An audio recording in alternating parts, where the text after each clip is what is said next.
Slay the Gods, episode 45. Untuk melihat video selengkapnya, sahabat bisa kunjungi playlist yang telah Sabta Novel sediakan. Yuk mari, kita berimajinasi bersama dan masuk ke alur ceritanya.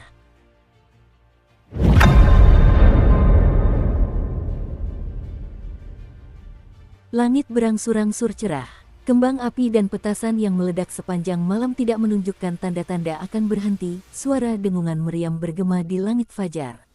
Mencicit, Lin Qiye mendorong pintu hingga terbuka dan keluar dari kantor. Aula di belakangnya, yang awalnya digunakan untuk konsultasi bisnis, kini berantakan, dengan botol-botol anggur berserakan di mana-mana. Di dua sofa yang digunakan untuk menghibur tamu, Wen Qimo dan Wu Xiangnan tertidur lelap seperti dua anjing mati. Sementara Hong Ying berbaring di meja makan, memeluk botol anggur terakhir, bergumam dalam tidurnya dan terkikik bodoh. Si Xiaonan kembali ke kamar tidurnya di ruang bawah tanah dan langsung tertidur, sementara Chen Mui tetap tidak terpengaruh, mencuci piring di dapur. Adapun Leng Xuan, dia menghilang sebelum Lin Qiye bangun. Lin Qiye menggosok pelipisnya. Sebagai siswa SMA yang baru saja beranjak dewasa, toleransi alkoholnya tampaknya cukup baik.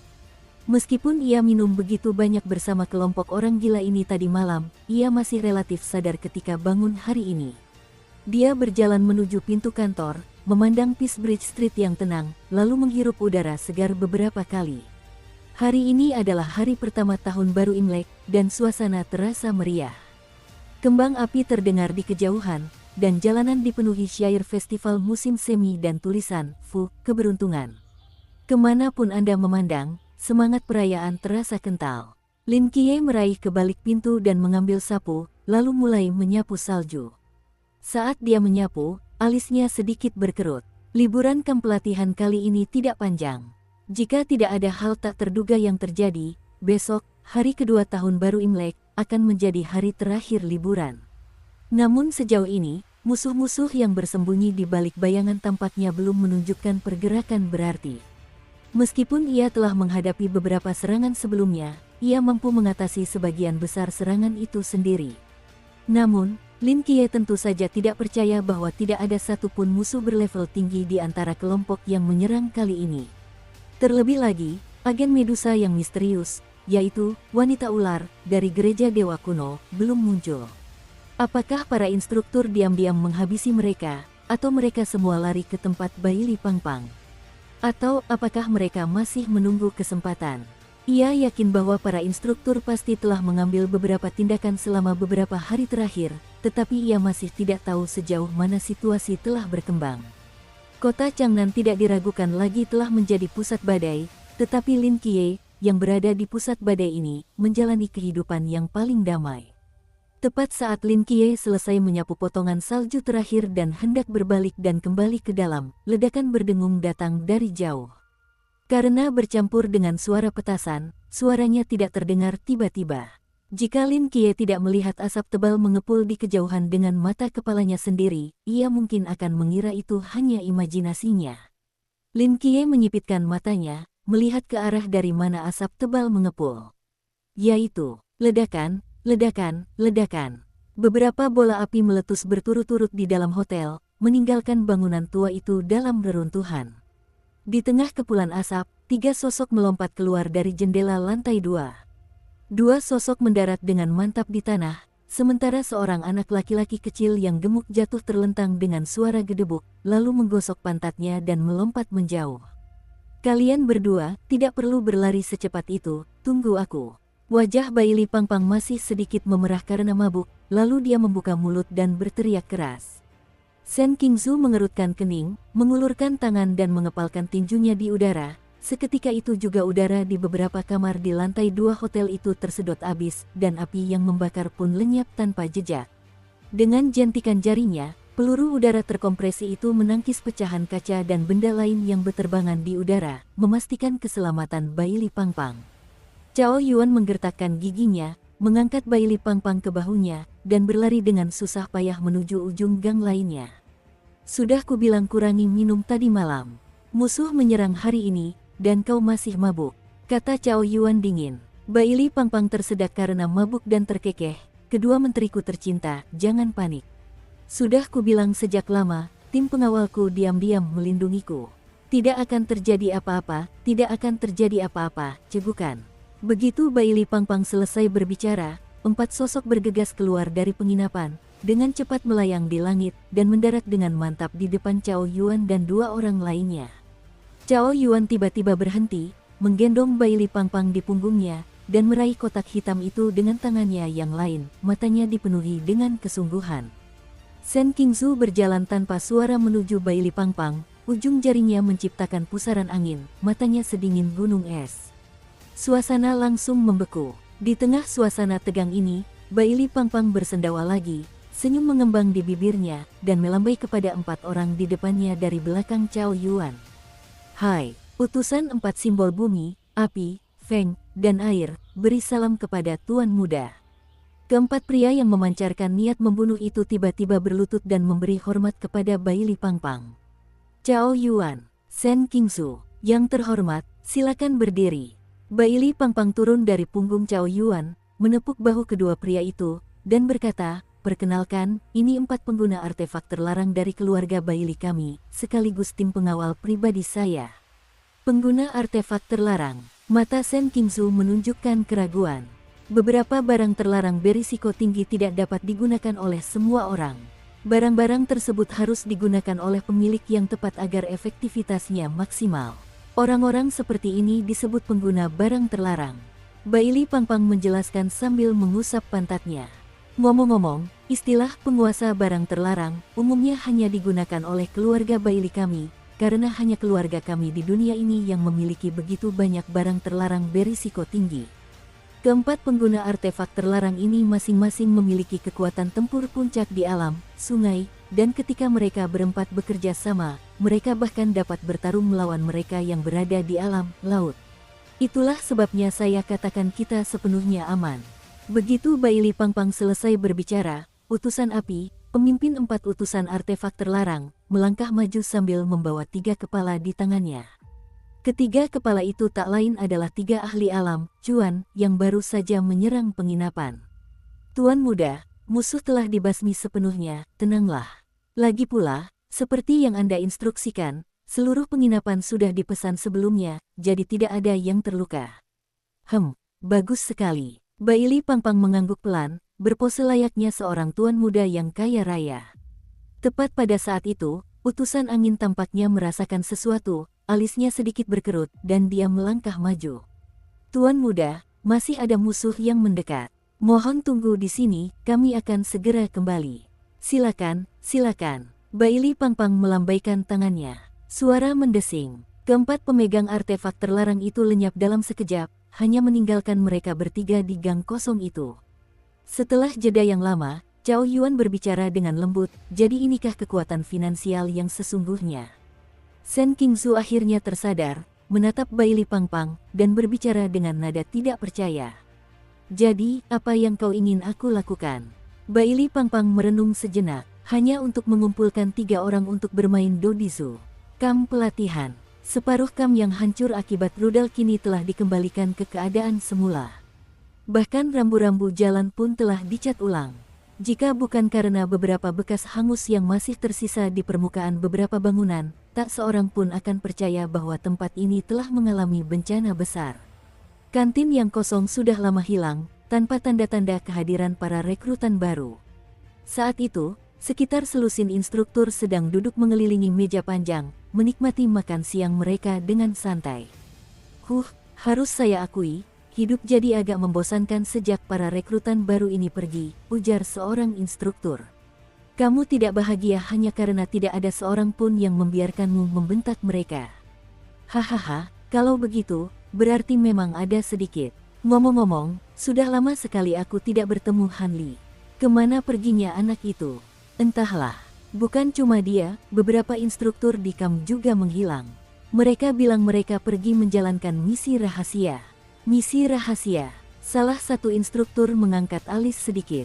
Mungkinkah ini terkait dengan serangan musuh sebelumnya? Aku tidak mengerti, tapi aku merasa suasana di KAM akhir-akhir ini terasa aneh. Apa yang aneh tentang hal itu? Saya tidak bisa menjelaskannya dengan tepat, itu hanya perasaan, semacam rasa tertekan yang tidak bisa dijelaskan. Menurutku kamu hanya terlalu memikirkannya. Para instruktur mengobrol di antara mereka sendiri, dan tepat saat mereka hendak menyelesaikan makanannya, dua sosok berjalan memasuki kantin. Ketika melihat pemimpinnya, semua instruktur berdiri dan memberi hormat. Komandan, salam, komandan. Dengan wajah tegas, Yuan Gang perlahan berjalan mendekati mereka, tatapannya tertuju pada salah satu instruktur, aura kewibawaan yang tak dapat dijelaskan terpancar darinya. Di belakangnya, instruktur Hong memegang beberapa dokumen, ekspresinya sangat tenang. Di bawah tekanan tatapan Yuan Gang, wajah sang instruktur memucat. Ia mengerucutkan bibirnya, dan lengannya yang sedang memberi hormat militer mulai sedikit gemetar. Instruktur lainnya tampaknya menyadari ada sesuatu yang salah dan tidak berani bernapas. Kenapa? Yuan Gang bertanya perlahan. Sang instruktur membuka mulutnya, lalu berkata dengan suara serak, "Tuan, apa maksud Anda dengan ini?" "Li Yao Guang, kamu masuk tentara tahun 1989. Aku ingat kamu. Dulu waktu aku masih kapten, kamu salah satu prajuritku." Yuan Gang memanggil namanya dengan tenang. "Komandan." "Mengapa?" Tubuh Li Yao Guang bergetar tak terkendali, dan dia menundukkan kepalanya, wajahnya benar-benar pucat pasi. Li Yao Guang, instruktur Hong, yang berdiri di belakang, berbicara dengan tenang, dokumen di tangannya sudah terbuka.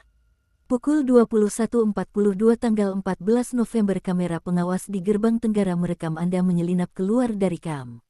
Kemana Anda pergi saat itu?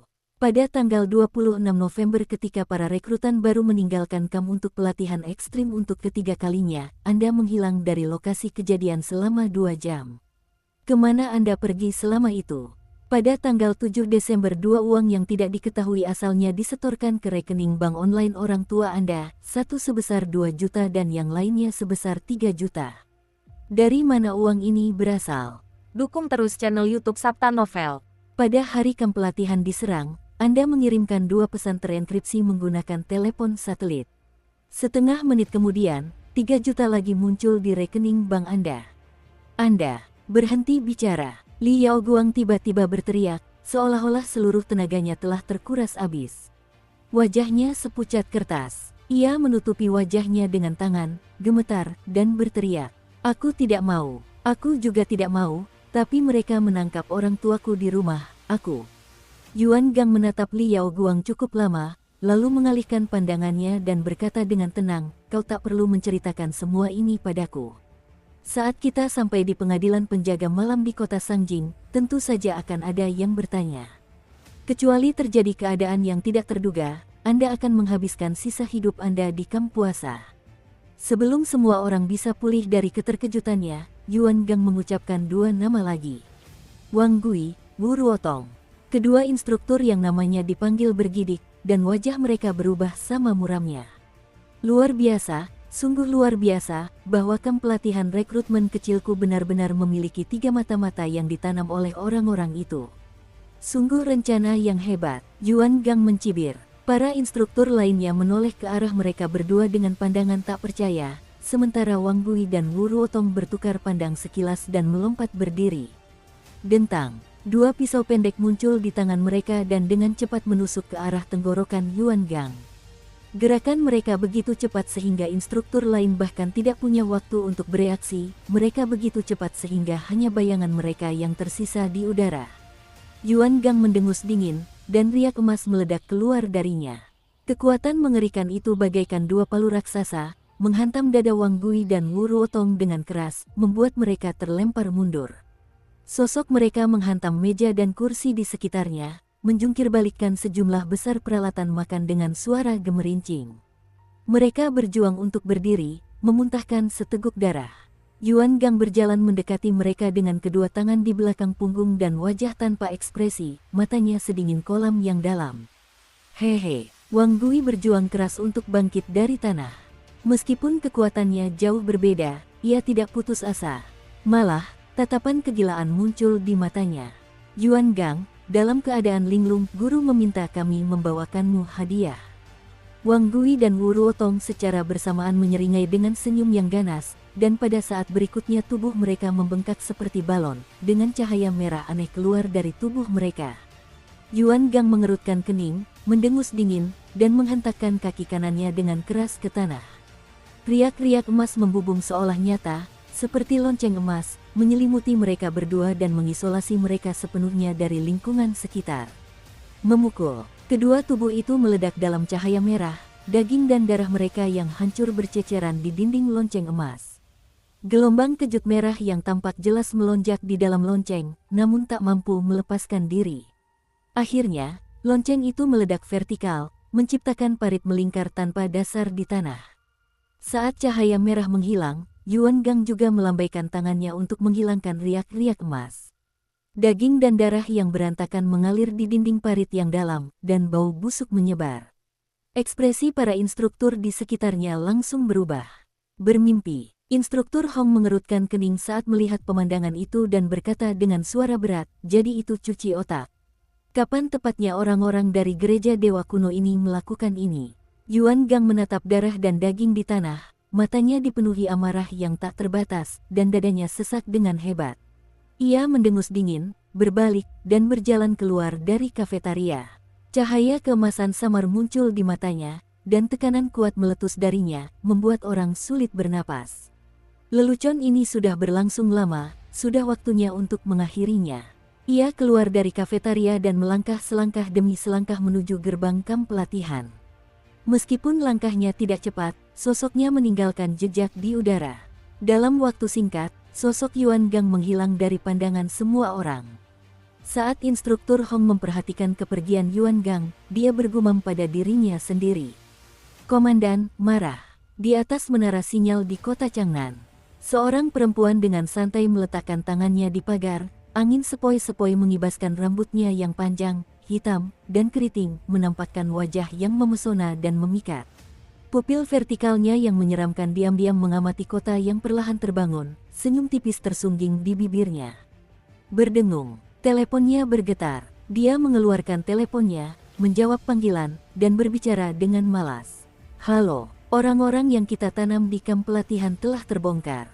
Yuan Gang sudah meninggalkan kamp. Waktumu tak banyak lagi." Sebuah suara berat seorang pria terdengar di ujung telepon. "Aduh," wanita itu menopang dagunya dengan tangannya yang lain dan berkata dengan santai, "Sudah waktunya untuk menyelesaikan semuanya. Aku belum cukup bersenang-senang. Wanita ular, aku rasa aku perlu mengingatkanmu, kau datang ke Changnan bukan untuk bersenang-senang." Suara pria itu perlahan berubah serius. Lin Qiye adalah agen 2 dewa pertama dalam sejarah. Jika kita benar-benar tidak bisa merekrutnya ke dalam gereja dewa kuno kita tidak boleh membiarkannya terus hidup di dunia ini.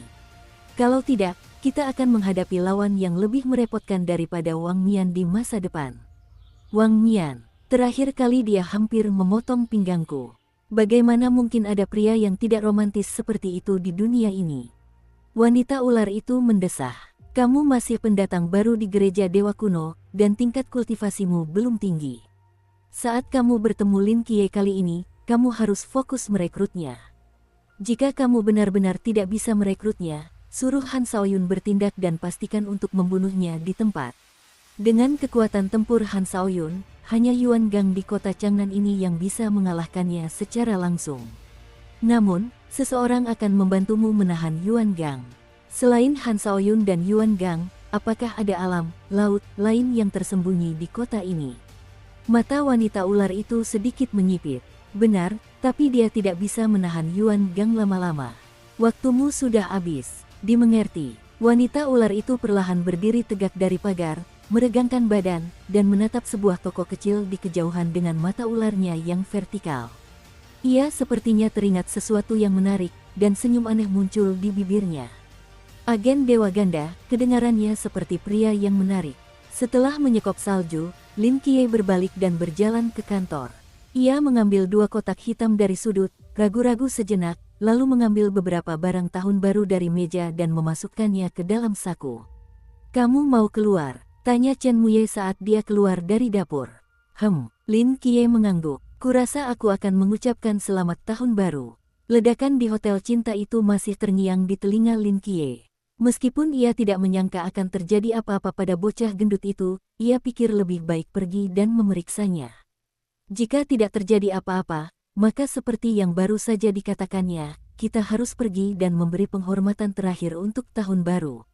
Tentu saja, ada poin yang lebih penting lagi, karena besok adalah hari terakhir liburan. Orang-orang yang bersembunyi di balik bayangan pasti sudah tidak sabar untuk keluar. Jalan-jalan juga akan menguji batas kemampuan mereka. Jika musuh yang benar-benar kuat muncul, Lin Qiye tidak akan takut. Ia bisa saja melepaskan Nyx dan menggunakan Nightfall untuk melarikan diri. Namun, kekuatan suci Nyx dapat dengan mudah menimbulkan keresahan di antara para Night Watcher, jadi ia tidak ingin menggunakan Nyx kecuali benar-benar diperlukan. Chen Muye tidak menghentikan Lin Qiye, tetapi mengangguk lembut, "Oke, silakan." Lin Qiye membawa kotak hitam dan pernak-pernik tahun baru, diam-diam berjalan melewati restoran yang dipenuhi dengkuran, dan mendorong pintu untuk keluar. Setelah dia pergi, Wu Xiangnan, yang terbaring di sofa seperti anjing mati, perlahan membuka matanya, duduk, bertukar pandang dengan Chen Muye, lalu menamparkan Wen Qimo hingga terbangun di sampingnya. "Ayo, waktunya bekerja." Setelah meninggalkan badan perdamaian, Lin Qiye langsung menuju Hotel Cinta. Jalanan yang dulu ramai kini sepi. Semua toko di sekitarnya tutup, dengan aksara "Fu" baru tertempel di pintu. Orang-orang di dalam sudah berkemas dan pulang untuk merayakan tahun baru. Sesekali beberapa mobil melintas, menyingkirkan gumpalan salju dari pinggir jalan. Lin Qiye, berbalut syal, berbelok ke gang terpencil lainnya, dan dunia menjadi sunyi senyap. Ini jalan tua dengan sejarah panjang. Rumah-rumah di kedua sisi jalan rendah dan remang-remang, dan dinding-dindingnya yang tertutup lumut menandai jejak-jejak waktu. Batang-batang pohon gundul di sepanjang pinggir jalan bagaikan duri coklat tua, menusuk langit dengan ganas. Hotel Cinta tempat Bai Li Pangpang dan teman-temannya menginap tidak jauh dari jembatan perdamaian. Jaraknya hanya 10 menit berjalan kaki. Namun, seiring mereka berjalan lebih jauh, entah mengapa Lin Qiye merasa semakin gelisah. Tetapi Lin Qiye tidak dapat menemukan sumber kegelisahan ini. Pada akhirnya, dia berhenti. Di trotoar yang sepi, Lin Qiye mengerutkan kening, seolah merasakan sesuatu. Setelah beberapa saat, ia menoleh ke bangunan rendah terbengkalai di sebelah kanannya dan perlahan mengulurkan tangan untuk menyentuh dinding bangunan itu. Dengan tangan basah oleh air salju, ia mengusap pelan dinding yang berdebu dan berlumut itu. Tak lama kemudian, retakan aneh muncul di permukaan dinding. Retakan itu tampaknya terbentuk secara alami, membentuk setengah lingkaran sempit. Di dalam setengah lingkaran ini, terdapat beberapa retakan lain yang saling bersilangan. Sekilas, retakan ini tampak tidak signifikan, tetapi setelah diamati lebih dekat, pola ini terlihat seperti mata. Mata ular yang panjang, sempit, menyeramkan, dan memikat. Ini, alis Lin Qiye semakin berkerut. Ia berjongkok dan menggunakan kotak hitam untuk menyapu salju di bawah kakinya. Di trotoar tempatnya berdiri, juga terdapat mata ular aneh di mana-mana. Mata ular ini terdiri dari garis-garis hitam, seperti arang atau noda alami. Ukurannya bervariasi, dari sekecil ibu jari hingga sebesar tutup lubang gat. Mata ular ini padat dan tersebar di mana-mana. Lin Qiye melepaskan sepenuhnya kekuatan spiritualnya, ekspresinya semakin serius. Cabang-cabang pohon di pinggir jalan saling bertautan dan memanjang, dari sudut tertentu, mereka menyerupai mata ular. Salju yang disapu dari trotoar oleh pekerja sanitasi sebagian besar telah mencair, dan sisa salju masih berada di tanah, juga berbentuk mata ular. Di permukaan rumah-rumah tua rendah di sekitarnya, mata ular secara bertahap muncul dengan cara yang tak terbayangkan. Bahkan matahari musim dingin yang menggantung di langit, tanpa seorang pun menyadarinya, telah berubah menjadi bentuk mata ular. Jalan ini telah berubah menjadi dunia mata ular. Lin Qiye akhirnya menyadari dari mana kegelisahannya berasal. Ini, reruntuhan terlarang. Rona kemasan samar muncul di matanya. Ia membungkuk untuk meletakkan pernak-pernik tahun baru, menggenggam erat kedua kotak hitam itu, dan dengan hati-hati mengamati segala sesuatu di sekitarnya. Tiba-tiba, sesosok tubuh berjalan perlahan melintasi trotoar dari sisi berlawanan darinya. Seorang wanita berambut hitam panjang dan ikal yang tergerai alami di bahunya, bergoyang menakutkan tertiup angin sepoi-sepoi seperti ular hitam yang meliuk-liuk. Mata ularnya yang menyeramkan menatap Lin Qiye dalam diam. Sudut mulutnya sedikit terangkat, seolah-olah dia sedang tersenyum.